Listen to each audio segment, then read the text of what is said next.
Good morning class. आज issue of shares का illustration number 45 हम लोग करेंगे।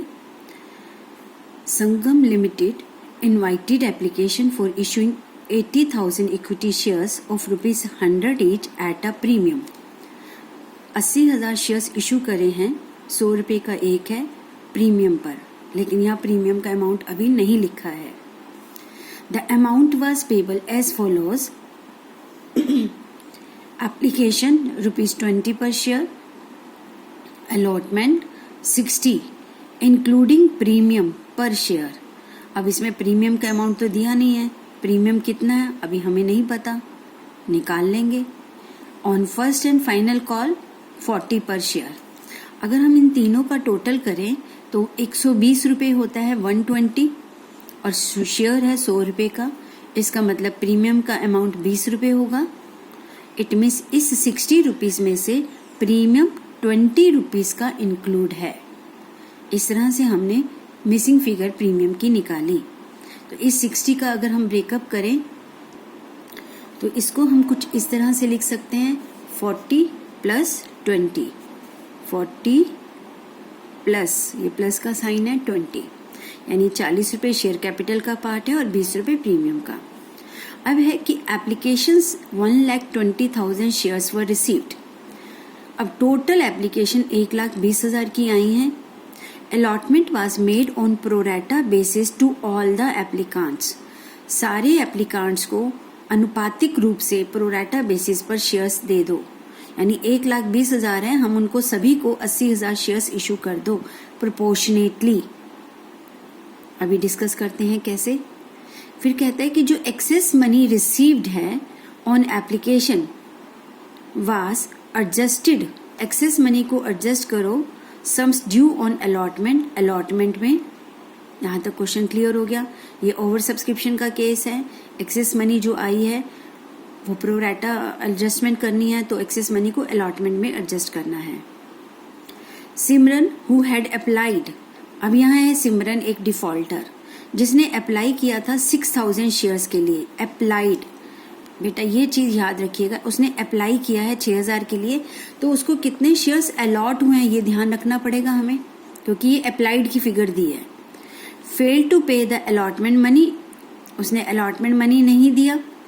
And Harman did not pay first and final call on 800 shares allotted to him. Harman के तो अलॉटेड शेयर्स बताए हैं कि 800 शेयर्स उसको अलॉट किए गए थे, उस पर उसने फर्स्ट एंड फाइनल कॉल नहीं दिया। The shares of Sitaram and Harman were forfeited. अब जब सीताराम के शेयर्स फोरफिट हो रहे हैं दोनों एक साथ, तो इसका मतलब सीताराम ने फर्स्ट कॉल भी नहीं दिया होगा।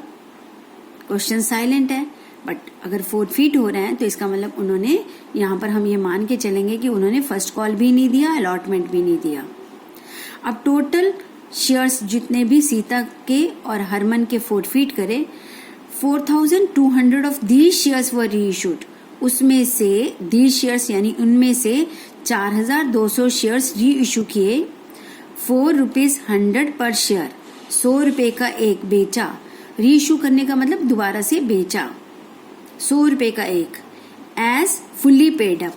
एज फुल्ली पेड अप का मतलब है हम ये मानेंगे कि अब तुम्हारा सारा पैसा आ गया। जिनको हमने वो शेयर्स री इशू करे उनसे कहेंगे कि आप हमें 100 रुपये दो और आपका शेयर्स फुल्ली पेड अप हो जाएंगे, अब आपसे और पैसा नहीं लिया जाएगा। ठीक है। The company the reissued shares included. जो रीइशू शेयर्स करे गए उसमें किसके इंक्लूड हैं? All the forfeited shares of Harman, यानी जो 4,200 शेयर्स रीइशू किए गए हैं उसमें 800 शेयर्स हरमन के सारे हैं। इसका मतलब सीतारमन के सारे नहीं होंगे, वो अभी हम कैलकुलेशन से बताएंगे। अब आता है पास necessary general entries of the above transactions in the books of Sangam limited. अब इस क्वेश्चन को आपको दिमाग में रखना होगा बेटा, नोटिंग करनी होगी। 80,000 1,20,000 आई, ये इसका ब्रेकअप है। दो डिफॉल्टर हैं सीतारमन और हरमन। सीतारमन ने अप्लाई किया था 6,000 के लिए, हरमन को अलॉट किए हैं। ठीक है। अब इसने अलॉटमेंट और कॉल नहीं दिया, इसने सिर्फ फर्स्ट कॉल नहीं दिया है। अब आपको जनरल एंट्रीज करनी है। चलिए क्लास, जब भी आप इस क्वेश्चन को करेंगे तो इसको क्वेश्चन को करने के लिए ओवर सब्सक्रिप्शन का क्वेश्चन है तो टेबल बनानी चाहिए, मेरा ये सजेशन है। फटाफट 1 मिनट में बन जाती है जब प्रैक्टिस हो जाती है, ठीक है। तो टेबल के ऊपर आप थोड़ा नोट कर लीजिए कि आपको 80,000 शेयर्स इशू करने थे, 100 रुपए का एक है, उसका ब्रेकअप कैसे है, 20 रुपए पहली रकम एप्लीकेशन की है, प्लस अलॉटमेंट के 60 रुपए थे जिसमें 40 जमा 20 मैंने यहाँ ब्रेकअप कर दिया, दूसरी इंस्टॉलमेंट अलॉटमेंट की है, प्लस 40 तीसरी इंस्टॉलमेंट जो है ये फर्स्ट एंड फाइनल। तो 3 इंस्टॉलमेंट्स हैं, यहाँ मैंने नोट करके रख लिया। अब मैंने आपको बताया कि आपको कॉलम्स बना देने हैं। पहले कॉलम का नाम हमेशा एप्लीकेशंस कितनी रिसीव हुई, आपने कितने शेयर्स अलॉट करने हैं। सबसे पहले टोटल लिखा करो, टोटल लिख दिया, 1,20,000 की एप्लीकेशन आई है, 80,000 अलॉट करने हैं, ठीक है। अब उसके अंदर फिल कर दिया 1 लाख, क्योंकि यहाँ तो एक ही कैटेगरी है। आपने देखा था कि ओवर सब्सक्रिप्शन के केस में कभी कभी 3-4 कैटेगरीज हो जाती हैं, तो उन कैटेगरीज के लिए हमें उस हिसाब से स्पेस छोड़ना पड़ता है। इस क्वेश्चन में एक ही कैटेगरी थी कि सबको प्रोरेटा दिया, फुल्ली प्रोरेटा। तो 1,20,000 के जितने शेयर्स थे उनको 80,000 शेयर्स अलॉट किए गए। इसका क्या मतलब है फुल्ली प्रोरेटा का? अगर हम इसकी रेशियो निकालें, 0 से 0 कटें तो 4 2 8, 4 3 12, यानी रेशियो आएगी 3:2। इसका मतलब है प्रोरेटा अनुपात निकाला हमने, प्रोरेटा अनुपात, यानी हर बंदा जो 3 शेयर्स के लिए अप्लाई करता है उसे 2 दे दो, यानी किसी को नाराज मत करो, 3 वालों को 2 दे दो। तो ये रेशियो निकली इस प्रोरेटा से, हर 3 के लिए जो अप्लाई करता है उसे 2 शेयर्स अलॉट कर दीजिए। तो ये प्रोरेटा आपने देख लिया अनुपात। अब निकालना है पहला कॉलम एप्लीकेशन रिसीव्ड, दूसरा शेयर्स अलॉटेड, तीसरा आता है एक्सेस इन शेयर्स, कितने शेयर्स हमारे पास एक्सेस हैं जिन्हें हमने एडजस्ट करना है। इसमें से इसको माइनस किया तो 40,000 शेयर्स एक्सेस हैं। इसके ऊपर कितना पैसा भी, अब ये तो शेयर्स था, अगर हमें इसे रुपीस में बताना है तो जब ये एप्लीकेशन मनी ही तो इन पर ज्यादा आई होगी जब इन लोगों ने अप्लाई किया होगा। 1,20,000 शेयर्स के लिए अप्लाई किया, इसमें 40,000 इंक्लूड है, तो उन्होंने एप्लीकेशन मनी सिर्फ भेजी है। तो ये 20 रुपए से इन शेयर्स को गुना करेंगे तो आपका 40,000 गुना 20, 8 लाख रुपए एक्स्ट्रा पड़ा है। वो इन्हीं लोगों का है जिनको हमने 80,000 शेयर्स इशू करे हैं। तो क्वेश्चन में लिखा था कि जो एक्सेस मनी होगी उसको अलॉटमेंट में एडजस्ट कर दो, तो मैंने एक कॉलम अलग बना दिया, एडजस्टेड इन अलॉटमेंट। पहले 4 कॉलम तो हर टेबल में सेम है, application received, shares allotted, excess in shares और एक्सेस इन रुपीस, ये 4 कॉलम तो सब जगह बनने हैं। फिर आगे कॉलम अकॉर्डिंग टू क्वेश्चन बनता है। अगर क्वेश्चन कहता है एडजस्ट करो अलॉटमेंट में भी कॉल में भी, तो यहाँ एक कॉलम और बन जाता, सेकेंड कॉलम में एडजस्ट करो तो एक कॉलम और बन जाता, और कहता है कि बचा हुआ पैसा वापस करो तो एक कॉलम और बनता जहां लिखते बैंक। तो उस हिसाब से हम अपने कॉलम्स को एक्सटेंड कर लेते और लास्ट में पैसा अगर वापस भेजते हैं तो बैंक का कॉलम रिफंड का भी बनाना पड़ता। लेकिन इस क्वेश्चन में हमें 4 तो मिनिमम बनाने ही होते हैं अकॉर्डिंग टू क्वेश्चन, बस एक ही कॉलम और बनाना था, एडजस्टेड इन अलॉटमेंट। ये तो क्वेश्चन है, मैंने उतारा है सिर्फ फिगर्स में, ठीक है। अब इसके बाद हमें क्वेश्चन स्टार्ट करना है, ठीक है। तो सबसे पहले एप्लीकेशंस आई बिजनेस में, 1,20,000 के ऊपर एप्लीकेशन मनी आई है। तो ये एंट्रीज तो मैंने आपको पहले सिखा रखी हैं। तो सबसे पहली एंट्री क्या हुई, bank account debit to equity share application, 1,20,000 के ऊपर एप्लीकेशन मनी 20 के रुपए के हिसाब से 24 लाख रुपए आए। अब इस एप्लीकेशन मनी को हमें ट्रांसफर करना है, ये इंस्टॉलमेंट का नाम है एप्लीकेशन मनी, सारा पैसा शेयर कैपिटल में जाना है हमारे। लेकिन ये 1,20,000 के ऊपर एप्लीकेशन मनी आई है, हमने तो केवल 80,000 शेयर अलॉट करने हैं, तो 80,000 के ऊपर ही तो शेयर कैपिटल जाएगी। तो हमारी नेक्स्ट एंट्री क्या होगी, ये क्रेडिट है, इसको डेबिट किया, इक्विटी शेयर एप्लीकेशन 24 लाख से ही डेबिट करा, इसमें से इक्विटी शेयर कैपिटल में चला गया 80,000 गुना 20, क्योंकि 80,000 शेयर्स इशू करने हैं, उसी के ऊपर 20 रुपए के हिसाब से शेयर कैपिटल में 16 लाख रुपए 16 लाख चला गया। अब हमें पता है कि 40,000 शेयर्स, क्योंकि एक 20 में से 80,000 तो हमने रख लिया, जो बाकी 40,000 था वो टेबल के हिसाब से, क्वेश्चन के हिसाब से यहाँ क्या कहा गया था कि इन 40,000 के ऊपर जो 8 लाख रुपए है इसे अलॉटमेंट में एडजस्ट कर दो। यहाँ लिखा था ना हमने, तो यही एंट्री में हमने इस एप्लीकेशन मनी में से आपने लिखा equity share application 24 lakh, equity share capital में रख दिए 16 लाख, जो बाकी का 8 लाख रुपए था वो हमने एडजस्ट कर दिया equity share allotment 8 lakh rupees. ठीक है, तो अलॉटमेंट में एडजस्ट कर दिया। तो ये हमारी पहली इंस्टॉलमेंट की एंट्री पूरी हो गई। अब आता है सेकेंड, अलॉटमेंट ड्यू करेंगे, फिर अलॉटमेंट का पैसा रिसीव करेंगे। तो अलॉटमेंट ड्यू की एंट्री हमेशा फुल अमाउंट से होती है, ये आपको मैंने बता रखा है। Equity share allotment account debit, जितने शेयर्स आपने इशू करने हैं, आपने कितने शेयर्स इशू करने हैं, 80,000। तो 80,000 के ऊपर अलॉटमेंट 60 रुपए के हिसाब से 48 लाख, जिसमें से शेयर कैपिटल का 40 रुपए के हिसाब से 80,000 को 40 से गुना करा 32 लाख, प्रीमियम 20 रुपए का था 16 लाख आ गया। ड्यू तो आपने फुल अमाउंट से कर दिया। अब हमें अलॉटमेंट का पैसा रिसीव करना है। तो अलॉटमेंट के पैसे को रिसीव करने की एंट्री सबको पता है, आएगा क्या पैसा, यानी बैंक अकाउंट डेबिट, किस चीज का, अलॉटमेंट का, तो to equity share allotment. Entry तो आप कर लेंगे, लेकिन अब अमाउंट कैसे निकाला जाएगा इस केस के अंदर वो हमने सीखना है कि अलॉटमेंट का पैसा कैसे आएगा। ठीक है, अब इधर देखिए बेटा, ये आपने टेबल समझ ली थी, अलॉटमेंट रिसीव्ड निकालना है। तो सबसे पहले हम लिखते हैं, ये फॉर्मूला हमेशा के लिए याद रख लीजिए, अलॉटमेंट ड्यू, कितना पैसा अलॉटमेंट का चाहिए 48 लाख रुपीस, माइनस एडजस्टेड, इस टेबल में कितना एडजस्ट हो चुका है, इस टेबल में ये मैंने एरो भी बनाया 8 लाख, इस टेबल से 8 लाख एडजस्टेड को माइनस किया। इसका मतलब है हमारे पास 40 लाख रुपए अलॉटमेंट का पैसा आना चाहिए, लेकिन ऐसे डिफॉल्टर हैं जिन्होंने अलॉटमेंट नहीं दी, उसका नाम सीताराम है। तो नॉट रिसीव्ड डिफॉल्टर, जिन्होंने अलॉटमेंट का पैसा नहीं दिया, वो यहां से माइनस करना चाहिए इस 40 में से। तो जो पैसा निकलेगा वो पैसा अलॉटमेंट का आया, अलॉटमेंट रिसीव हुआ। अब ये पैसा कैसे निकालें कि सीतारमन ने कितना पैसा नहीं दिया है। ठीक है, इसको निकालने का तरीका है कि ये तो आप अपने हिसाब से भी टेबल बना सकते हैं, जैसे आपको ठीक लगे। मैंने तो आपको इस हिसाब से सिखाई है कि कोई भी आगे एडवांस क्वेश्चन आए तो आप कर सकते हैं। जब भी डिफॉल्टर होंगे ओवर सब्सक्रिप्शन के केस में, सीतारमन और हरमन है, इनकी एक टेबल बनाते हैं अप्लाइड और अलॉटेड की। सीतारमन ने अप्लाई किया था 6,000 शेयर्स के लिए। अब हमें ये देखना है कि उसको अलॉट कितने हुए थे। तो अलॉट के लिए मैंने यहाँ पर रेशो निकाली थी ना 3:2। 3 के लिए अप्लाई करते हैं तो 2 अलॉटेड होते हैं, यानी 3 अप्लाइड 2 अलॉटेड। अब इस क्वेश्चन में मुझे अप्लाइड दिया है, अलॉटेड निकालना है, तो 6,000 को जो निकालना है उसे ऊपर रख दो, 2 ऊपर रख दो, 3 नीचे रख दो। तो इसको आप कटिंग करेंगे तो 4,000 अलॉटेड आ जाएगा। ठीक है, इस क्वेश्चन में इसको मैंने समझा दिया लेकिन यूज नहीं है इस क्वेश्चन में। इस क्वेश्चन में हरमन को अलॉट हुए 800 शेयर्स। अब हमने ये देखना है कि हरमन ने अप्लाई कितने के लिए करा था, तो 800 अलॉटेड है। अब हमें अप्लाइड निकालना है। अप्लाइड रेशो में अप्लाइड 3 है या 2 है, 3 अप्लाइड है। जो निकालना है उसे ऊपर रखो, दूसरे को नीचे रख दो।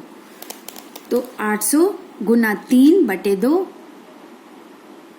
तो 800 को करेंगे तो 1200। इसका मतलब हरमन ने 1200 शेयर्स के लिए अप्लाई किया था, उसको मिले 800।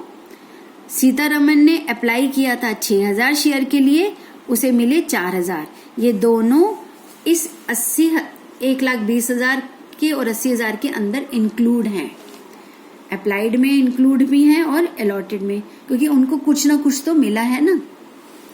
हम निकाल क्या रहे हैं, नोट रिसीव्ड, अलॉटमेंट का कितना पैसा नहीं आया। इसको निकालने के लिए डिफॉल्टर को चेक करो। डिफॉल्टर थे हमारे 2, कौन कौन, सीतारमन और हरमन। इन टेबल से, इस 2 टेबल से, अप्लाइड और अलॉटेड से, ये फिगर क्वेश्चन में दी है, ये दी है, ये दोनों मैंने निकाली हैं फॉर्मूले से। ये फॉर्मूला है। फॉर्मूला क्या होता है, रेशो निकालो अप्लाइड और अलॉटेड की। अगर अलॉटेड निकालना है तो अलॉटेड को ऊपर रखो, दूसरे को नीचे। अप्लाइड निकालना है तो अप्लाइड को ऊपर रखो, जैसे मैंने यहाँ 3 को ऊपर रखा, अप्लाइड निकालना था, अलॉटेड को नीचे रख दिया। बस आप इतनी सी बात याद रख लीजिए। अब आता है कि सीतारमन ने क्या नहीं दिया। इसने अलॉटमेंट भी नहीं दी, फर्स्ट कॉल भी नहीं दी। हरमन ने अलॉटमेंट दे दी, फर्स्ट कॉल नहीं दी। तो इसका मतलब है हम निकाल क्या रहे हैं, अलॉटमेंट कितना आया। तो इस पॉइंट के लिए हमें सिर्फ सीतारमन की कैलकुलेशन देखनी है, अलॉटमेंट की। कॉल के टाइम कॉल की देखेंगे। इस टाइम तो सिर्फ सीतारमन जो है वो डिफॉल्टर है जिसने अलॉटमेंट का पैसा नहीं दिया। अगर हमने सीतारमन को 4000 शेयर्स अलॉट किए हैं तो सीतारमन का अलॉटमेंट 60 रुपए की है। 60 रुपए के हिसाब से 2,40,000 रुपए नहीं आया। तो मैंने सीतारमन से बोला, सीतारमन तुमने 4000 शेयर्स अलॉट किए गए हैं कंपनी ने, तुमने अप्लाई 6000 के लिए किया था, तो 4000 के ऊपर 60 रुपए के हिसाब से आपने अलॉटमेंट नहीं दी 2,40,000।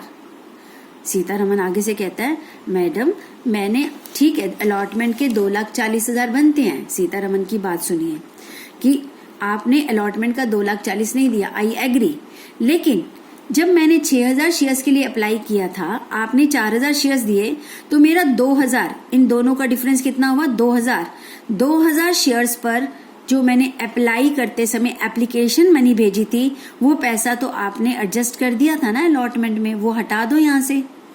मैंने बोला बिल्कुल ठीक। तो एक्सेस थे जो 2000 शेयर्स जिसके ऊपर एप्लीकेशन 20 रुपए आ चुकी थी, जिसे हमने कहाँ एडजस्ट किया था, अलॉटमेंट में। अलॉटमेंट में 8 लाख रुपए एडजस्ट किए थे ना, तो वो 8 लाख में ये पैसा आ चुका है जो कि 40,000 रुपए है।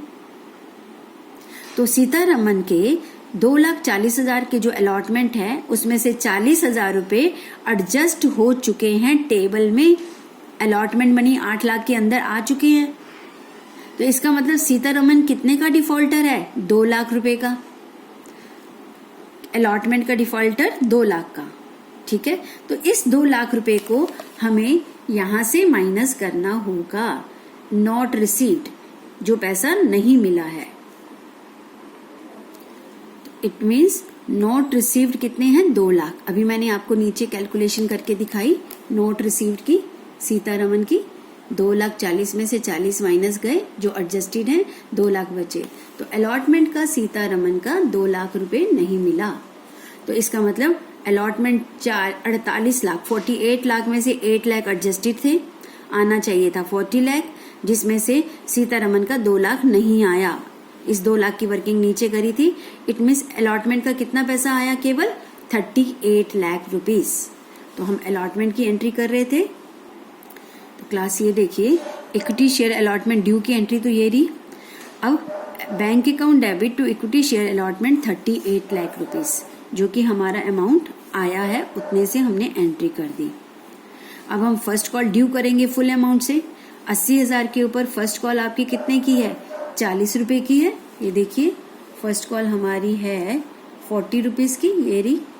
तो 80,000 गुना 40, तो हम ड्यू करेंगे 40 रुपीज से। Equity share first call account debit 80,000 into 40 करोगे तो 32 लाख रुपए से ड्यू हो गई।